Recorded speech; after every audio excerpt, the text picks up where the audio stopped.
rock and roll. Welcome to Road Poets Studio from BevCam. You know, if you sing, dance, juggle pianos, tap dance across the stage, a pogo stick across the live wire, or just maybe, tap dance on the roof of your house, we want you on the show because we can always use poets, musicians, writers, whatever you do, you're cool. And another thing, if you'd like to come and read other people's poetry or read poetry we have had sent into us, we'd like to have you come and be on the show because you're important to us because you're one of our viewers. Tonight we have Mike Evers. Hi, Mike. How you doing, Hi, brother? good. How are you doing? Good. Now, Mike is also a cameraman at times. That's right. You know what I mean? You've been doing that for years. Many functions. How many years? I was at BevCam, and before then it was Continental Cablevision. So it's been since, I'd say, the late 80s, early 90s, something like that. Yeah, I remember I did a show with Mary Claire Wellinger one time at Borders. Mm-hmm. You came and filmed that. Right, yeah. You came and filmed that. And I did another show at the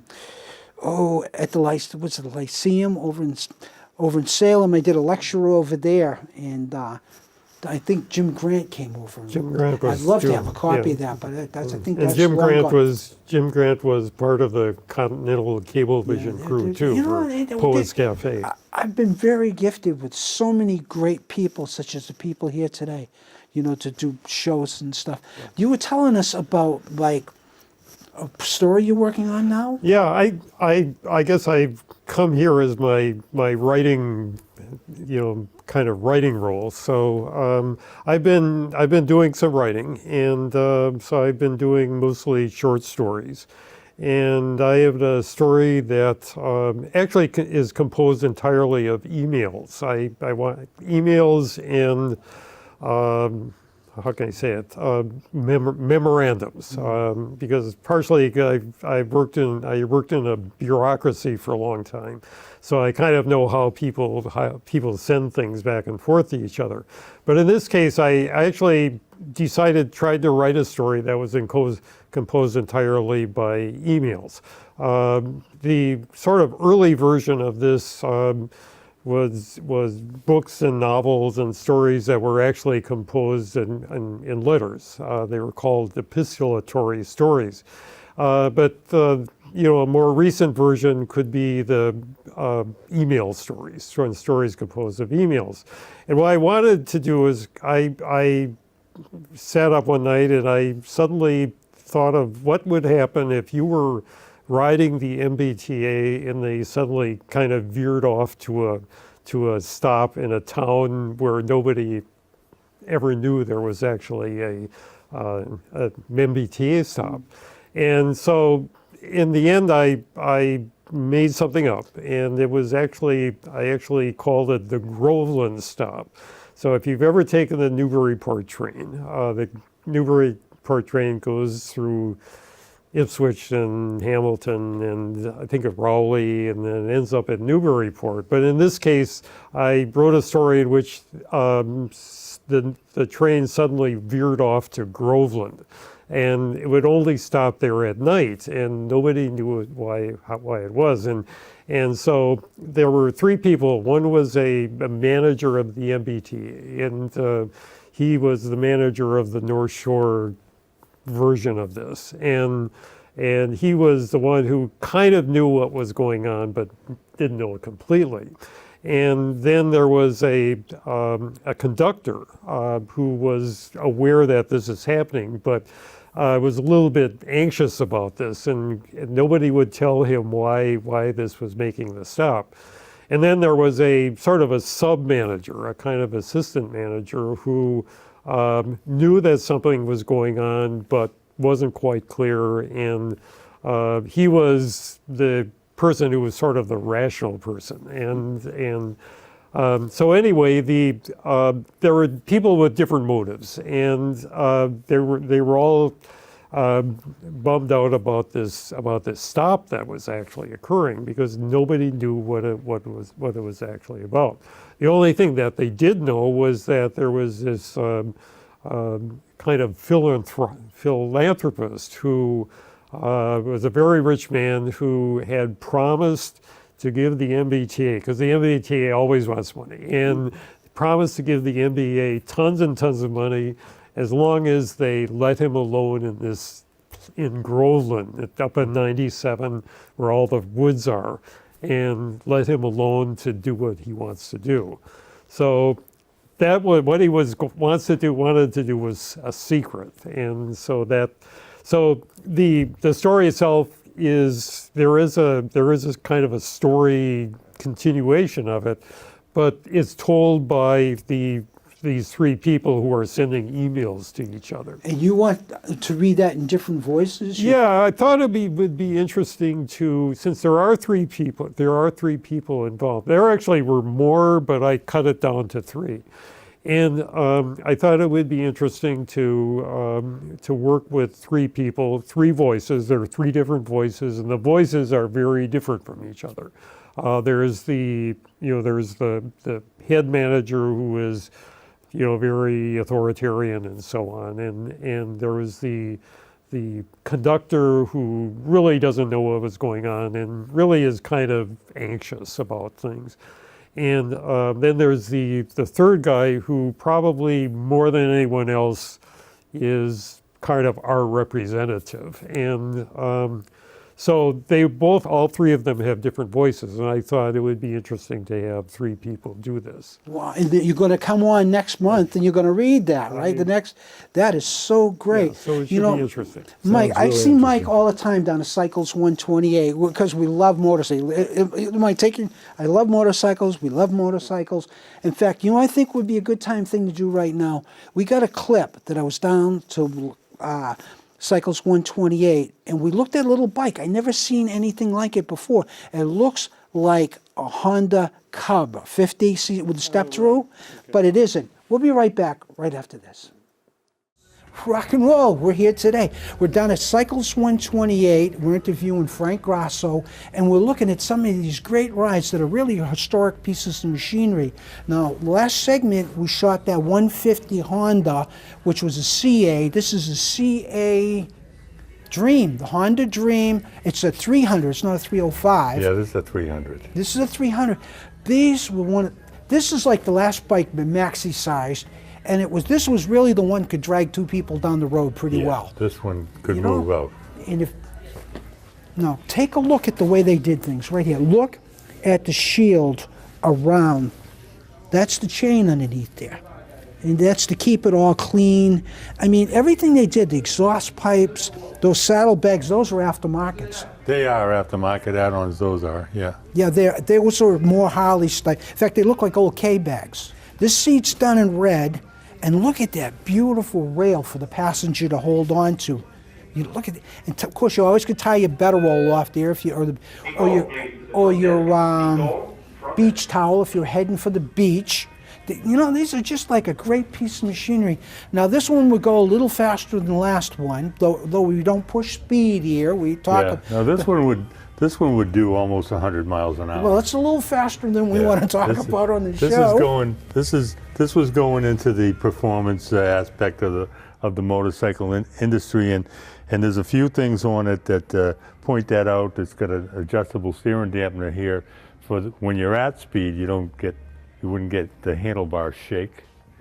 It's got a heel toe shifter on it, which was an innovation in the time. To shift up, you would kick it with your heel, and to shift down, you would put your toe on that rather than being underneath and up and over. That's a heel toe, and that was unique.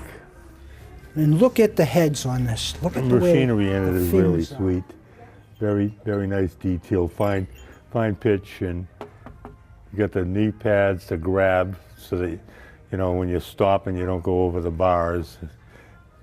This had twin lead and front shoe brakes on it, which was a performance thing, and it's got the leading front axle, front end, very stable at speed.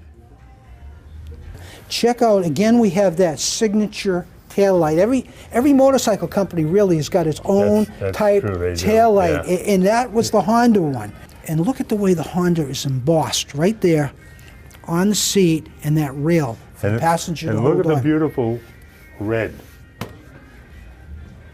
I mean, back when I was young, that was the dream bike. That's why they called them a dream. Yeah. And that was the bike. It's got one carburetor. And it's just sweet running a little piece of machine. And one last thing I want to say about this. This one has where the two pistons go up and down together. Yeah, this is a parallel twin where both pistons rise and fall at the same time. And it just gives a wild ride. You know what I mean? And they spool up a lot quicker. yeah, more torque. Yeah, and they're easy to start. They're so much excellent piece easier. of- I had one that I put into a scrambler frame, and believe me, going up a hill, it was really better than the opposed, Yeah. 180 opposed. Well, folks, we're going to catch you later. We're very grateful. Sorry for a little bit of noise, but that's what we get for coming to a real show, talking about real motorcycles, and next time we'll have other ones. Thanks. Hey, rock and whoa, we're back. Tonight, we have Tony Ziegler. Tony, how you doing, brother? I'm doing great. How are You know you? what I mean? Wow, you got a little art gallery down there?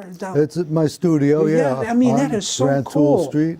Yeah, I got a friend of mine, maybe we'll have him on the show some night, who does motorcycle work. He's a fabricator, custom builds, and he likes to call his shop his studio. He doesn't call it, well, I got a shop. He says, I got my motorcycle studio. That's Where right. he actually Yeah, I creates understand. art out of motorcycles. And you create art out of almost anything. Almost. Yeah, you love it. Can you show us your picture right there? Which one? The television set. No. Oh, okay. This is, I've been Yeah, doing, show that out to the good folks out there. I've been working on television sets, and the brand is called the Vortex brand.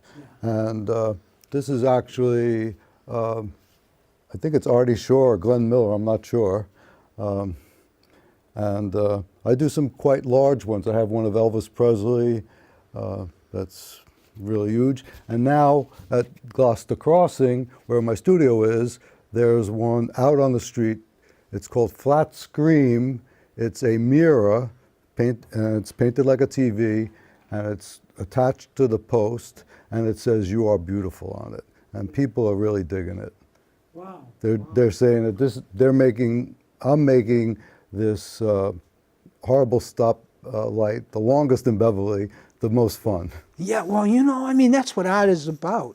Creating what we want to see. You know what I mean? Yeah, we can show that right up there. That is. Now, I noticed that's a record album cover. That's a record album cover. You know what I mean? So Yeah, I have you've a whole made series. something that would have maybe been lost to us. Something will be hopefully kept forever. Well, you made it art. You know what I nothing's mean? And forever, that's, kid. Well, I've known people over the years that painted on Coke bottles. You know what I mean? Oh, I've yeah. known people that paint on chairs. People that paint on rocks. I do chairs. Yeah, there used to be a gal up in Maine, up in Portland, Maine. Used to sit up in the artist row up there, and she used to paint pictures on rocks and sell them to people go and buy for a couple of bucks. That's a real think I nice little got art one. time, huh? I mean, that's and I'd love to see Beverly. I'd love to see Beverly be able to do more than it does. We're getting there, though. We are getting there. One of the greatest things that's happened to Beverly, I believe, you don't have to believe me, but I think is Montserrat downtown. You It know what I is one mean? of- That is yes. really a great thing to have happen. I agree. And, I'm a member of Main Streets also. yeah, I mean, that's the way to be, right? I mean, of course, Absolutely. Mike has been helping us with art forever. Every time he records something, that would be lost. And that's what I love about this. And same thing with anybody's writing out there. If you wrote it, we want to hear it. You want to save it for your family. You know what I mean? A lot of us got, like people behind us, grandchildren, great-grandchildren. I don't have any great-great-grandchildren yet, but hopefully I got a couple more years to go to get there. There you go. But that is so great. Now, what is the round thing there? This is I think I'm not quite sure what it is.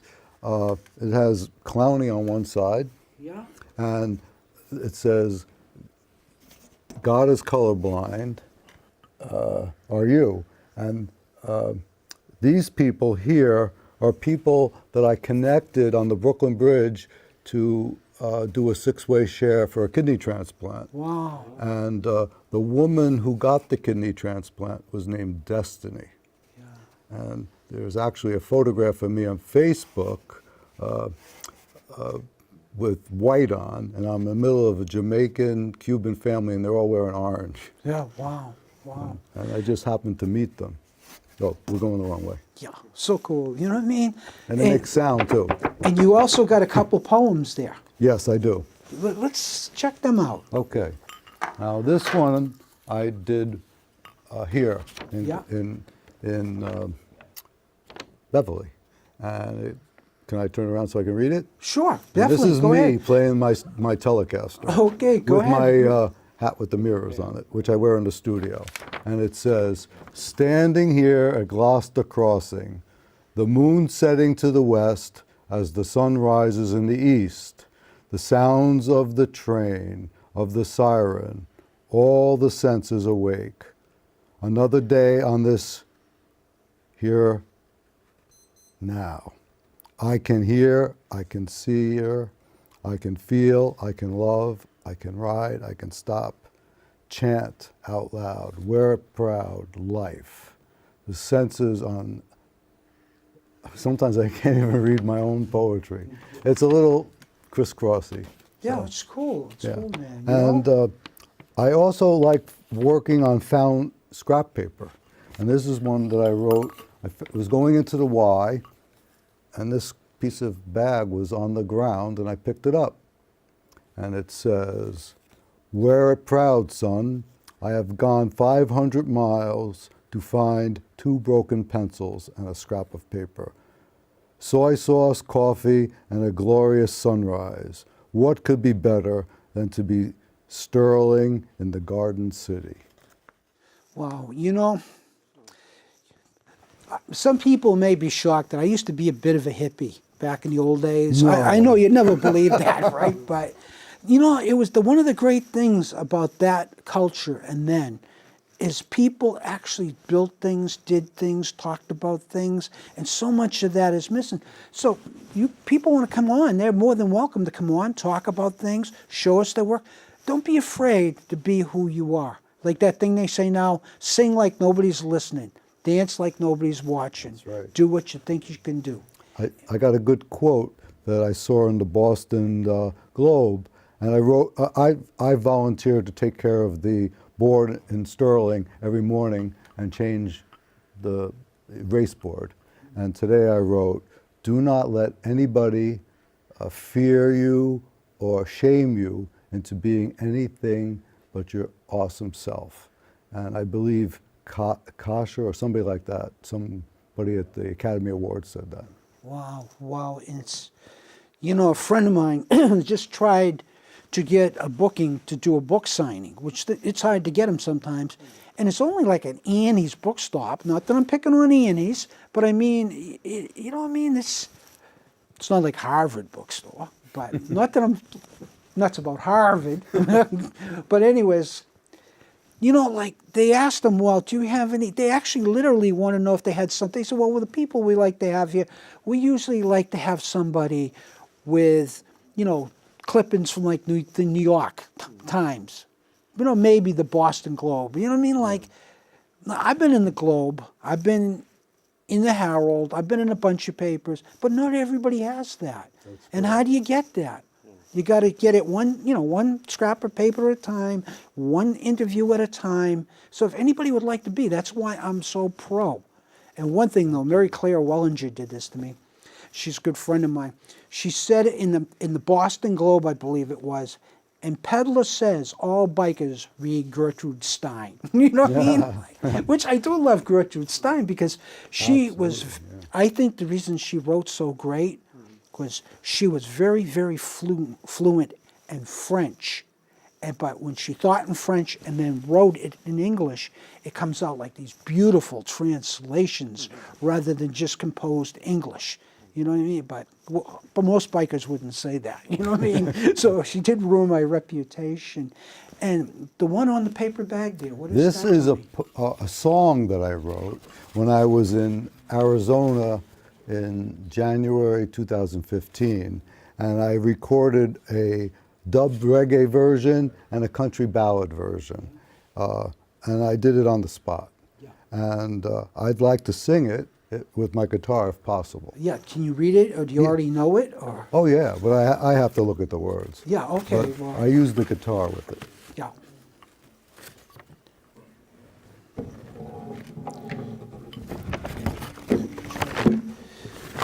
It's my big fear in life, somebody sitting here, whoa, they're gone. No, we don't Okay. need that, we don't need that. All right, yeah, that's good.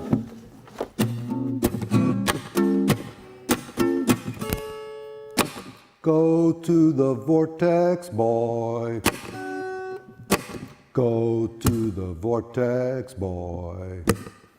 The mirror is there. The mirror is smashed. The world is now.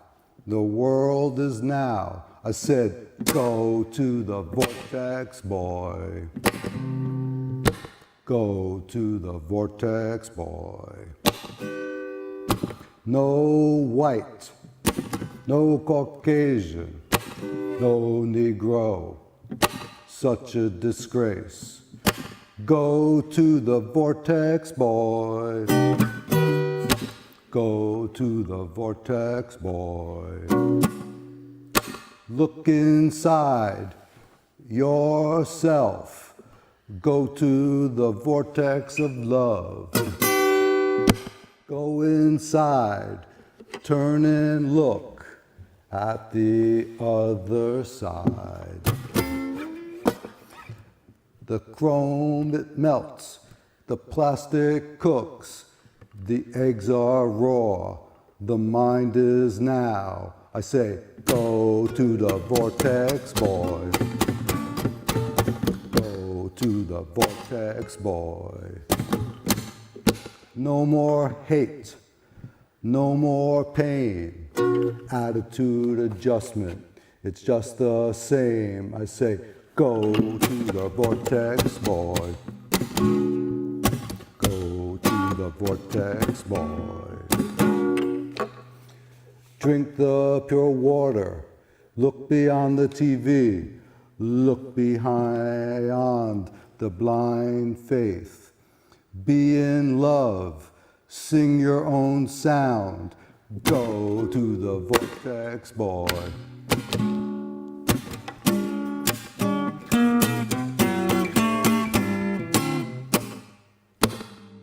Thank you, brother, thank you. You're welcome. Yeah, I'd like to talk to Mike. Mike, you plan on going to Laconia Motorcycle Week this year? I certainly do. Oh, I'm hoping you're going to be up there. I got will go. several book readings, signings up there, doing some other stuff up there, and it'd be a lot of fun to see you up there, you know? It would be fun too. I'm gonna take- Looking forward to the 100th anniversary. Yeah, That's gonna- nobody's celebrating it. They all say it's the 93rd when it's really the 100th. That's what the book is about. What's the confusion? We need to look at that. But anyways, so there seems to be some confusion, and I'd love to see next year because it's the 100th year anniversary of them sanctioning it by the Federation of American Motorcyclists since 1917. And they were the forerunners of the American Motorcycle Association. And I'd love to see that as a homecoming. Let's get some Model A's and some Model T's there. Let's get some old cars and antique bikes and people dancing, you know what I mean? Let's have some fun here. Now, I'm going to read this poem. Now, this is about Laconia Motorcycle Week. And, you know, every year it changes. Every year is different. And this is a time shift poem, what I call time shift. It just clicks. Its name is Laconia Has Known. Laconia Bike Week is the first of the big three, Sturgis, Daytona, Laconia, 1916. Laconia has seen bikes we have never known, Douglas, Dodds, Popes, and Yales. Laconia has no veterans of many wars, World War I, World War II, the Korean War, Vietnam, Desert Storm, and now Iraq. Laconia has seen Harleys come and go through the years, the new blocks on the road, flatheads, knuckleheads, panheads, shovelheads, Evos, and now the Twinkies. Laconia has seen the sparkle of new Harley paint and the shine of new Harley chrome, and then watched them turn to dull sheen, then rust and fade away, and then return as retro. Laconia has known the 60s, Asian motorcycle revolution. Laconia has seen Hondas grow from 50cc single port exhaust to 1100cc plus with 16-valve powertrains. Laconia has known the days of the 80s when the howl of the Kirker exhaust was the call of the day, till the new millennium when the V-twin rumble took it all back. Laconia has known the years with no events, years with new events. It's watched the track grow from backcountry circle to an international circuit, and it always events that come and go. Laconia has hill climbs appear and then disappear and then return again. It's seen the beginnings of the big flea markets, custom bike shows, bike lessons, and rock concerts. Laconia has watched the lakeside crowds grow from hundreds to thousands. Laconia has watched us age from young and wild to old and cool. And Laconia has seen all these changes, for Laconia has known us all. You know, and it's just, you know, and I'm hoping. Now, one last thing before I think we're going to go in a moment. Tony, what is that board there you got? Oh, this is, I haven't named it yet. Well, this is the acoustic one, and then there's an electric one. Yeah, let's check that out. And you play that with a brush. I could play it with a brush. Let's hear a little.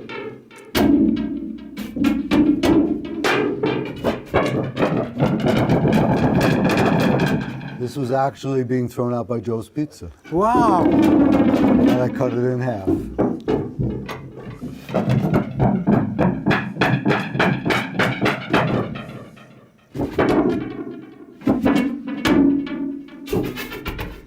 Can we see the other one too, Tony? Sure. There used to be a young gentleman in Harvard Square. I don't know if you remember him. He used to play the refrigerator door. Yes, I mean, yes, you remember him? He yes. was so cool. You know what I mean? They used to use these in the old-fashioned movies to make thunder sounds. You know, real artists, real musicians, you make it from what you have. You show who you are and what you got.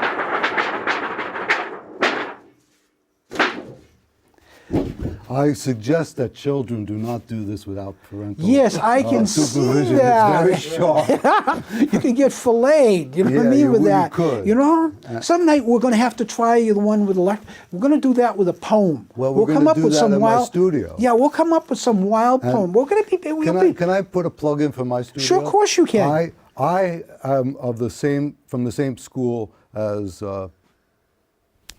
Peddlar. Peddlar. Yeah. And I'm sorry. I haven't had the name that long. Don't worry about Yeah, it. it's all right. Go ahead. I'm from the same school as that, and I am of the school like him, where if you want to show your work, you come to me, and I will put your work up. What's the address, Tony? It is 503 Rantoul Street. Yeah, we're not selling you the studio. No, we just want I'm you to not come. selling anything. Yeah, and you just to come and enjoy being on, you know, some history. We're going to have an event. I think it's I'm not sure when. Well, we'll figure it out. This show will probably show after it anyway. Yeah. So, but there's going to be Artist of the Month, and people can come to my studio and learn about art, especially children, and there's no problem. Okay, we got to wrap the show up, Tony. Okay, thank no you so problem. much. Mike, thank you, brother. Yeah, thank you. thanks, brother. And you, the audience, we'd like to thank the team out in the booth there. And really, we'd like to thank everyone. And you know what? We want to see you in the show. Thank you very much.